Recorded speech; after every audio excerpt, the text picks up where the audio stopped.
忍びの時代は終わる。螺旋が As one of the manga series that is still massively hyped and will probably stay hyped forever, Boruto 2 Blue Vortex has become one of the most exciting manga franchises to follow, especially since this series still involves several important characters like Sasuke Uchiha and Naruto Uzumaki. But even though their roles have disappeared since the beginning of the 2 Blue Vortex chapters, at least the author made a really brilliant decision to restore and rebuild Boruto's image as a character who used to constantly get hated on and looked down upon by Naruto fans. And even though the story of 2 Blue Vortex has only been running for around 33 chapters so far, the author has already managed to create something truly masterful in terms of Boruto's overall story development, starting from the conflicts, character growth, and many other aspects. But in the next few minutes, I'm not going to talk about those points. Instead, I want to focus on something that, in my opinion, explains why and how some of the biggest cliffhanger moments from each chapter should eventually be adapted in the anime. Yeah, should. And with that being said, here are the top 7 cliffhanger moments that absolutely deserve to be revealed once the anime officially returns. First, and probably the most important one, is Sarada Uchiha's scene in the opening chapter. After the ending of Chapter 80 of Boruto Naruto Next Generations and the several-month hiatus, Chapter 1 opens with Sarada in the Hokage's office, looking extremely serious as she passionately argues in front of Shikamaru Nara that Boruto is innocent. And the main point here is, what exactly did Sarada say to Shikamaru, now acting as Hokage after Naruto, to convince him that Boruto was not guilty and that he wasn't a murderer?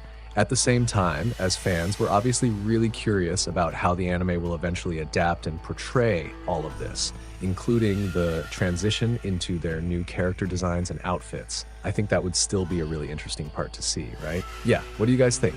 Second, the situation with Naruto and Hinata and how Kawaki being inside the Daikokuten dimension is an exception. As you can see, Chapter 1 of 2 Blue Vortex reveals Naruto and Hinata asleep within the Daikokuten dimension, with Kawaki inside it. The point is, with the anime adaptation, this cliffhanger in the manga panels will be much more interesting if Ikemoto actually shows the situation inside that dimension in detail. I know that within that dimension, Naruto and Hinata won't age, starve, or even die. But the crucial point is, why are they asleep? Is it truly just ordinary sleep, or are they actually in a frozen state? Because if we look at the surroundings filled with black cubes, the objects within that dimension shouldn't move at all. Yet the biggest question mark lies with Kawaki. We can see in this panel that he's standing right in front of Naruto and Hinata, as if he can still move freely within a space that's supposed to stop everything. And honestly, this is what makes the Daikokuten concept even more mysterious. Is Kawaki really the only exception because of his dojutsu ability? Or does that dimension actually function differently depending on the target entering it? Yeah, you know what I mean, right? Third, Himawari's situation after her parents disappeared. I know this could be considered a cliffhanger and whether it should be adapted in the anime or not, but at least after seeing Himawari, who was previously in shock standing in front of her house after both her parents had disappeared, and Himawari in the opening panel training with her friends, and I'm sure we all are definitely very curious about how Himawari's life is after the time skip and after her parents disappeared. And just like Naruto's story where he's always alone at home, I'm sure in this anime adaptation, this is one of the most interesting and sad parts. Yeah, you know what I mean, right? Fourth, Boruto's return to Konoha to save Sarada from the Code Invasion alongside the new force he created. Yep, Claw Grime. The point is, Boruto and Sasuke's journey after Sasuke becomes a rogue ninja yet again. And why do I say this is likely to be revealed and adapted if the anime is released? Because with that, we'll get something we didn't get in the manga. For a simple example, starting with Sasuke's journey with Boruto, who has officially changed his status to a fugitive ninja. How and what kind of training Boruto has undergone with Sasuke, and perhaps other important details like how he eventually changed his hairstyle. Yeah, you know what I mean? Because based on what we've seen in Naruto's era with Jiraiya, there are many moments adapted into the anime that weren't in the manga. And regarding training, we did get a flashback in Chapter 5, when Naruto and Sasuke were training. But of course, in the upcoming anime adaptation, it'll be far more interesting to see Boruto training with Sasuke and exactly what techniques he's learning. Because looking at how Chapter 5 revealed their flashback, it only started with the final panel of their training. I mean, there's no process and no explanation.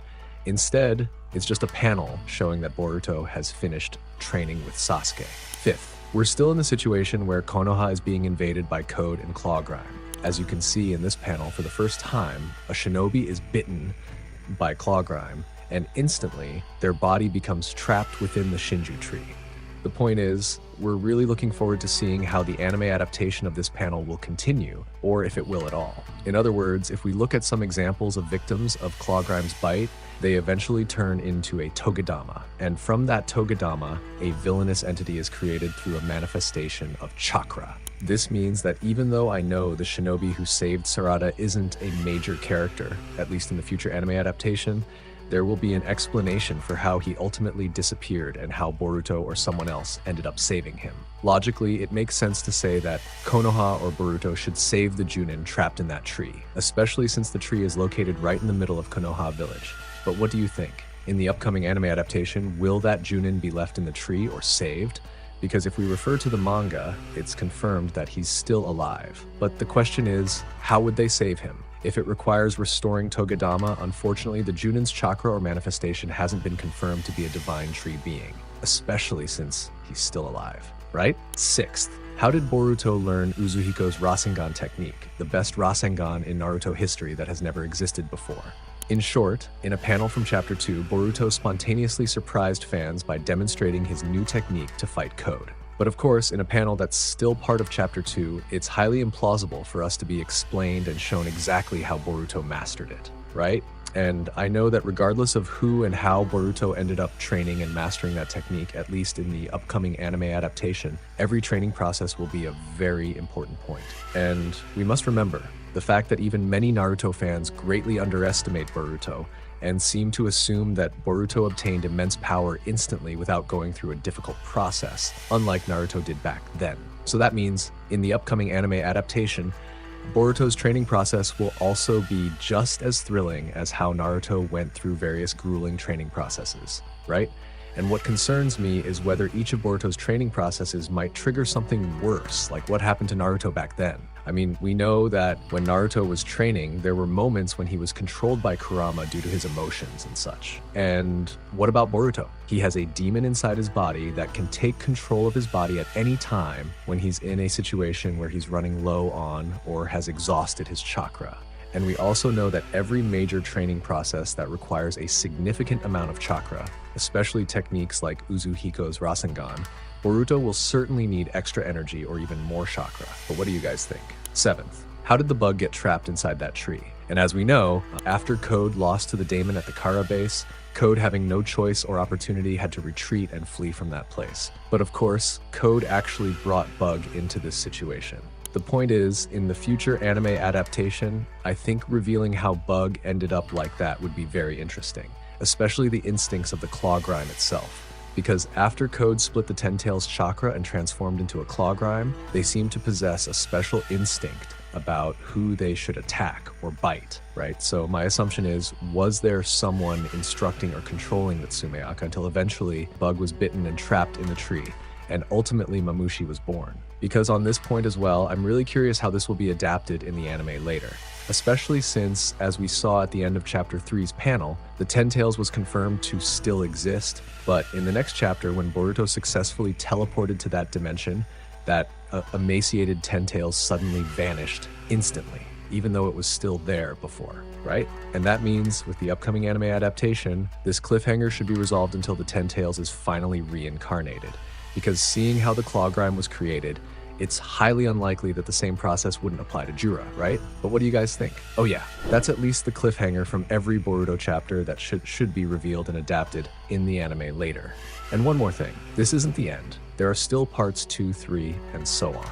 If you enjoyed this and are interested in me continuing with part 2, maybe you can help me get this video to 50 likes. Yeah, I think with 6K subs, that should be easy. Thanks for watching. I'm Nim without the E. See you in the next video. Bye bye, Data Bio.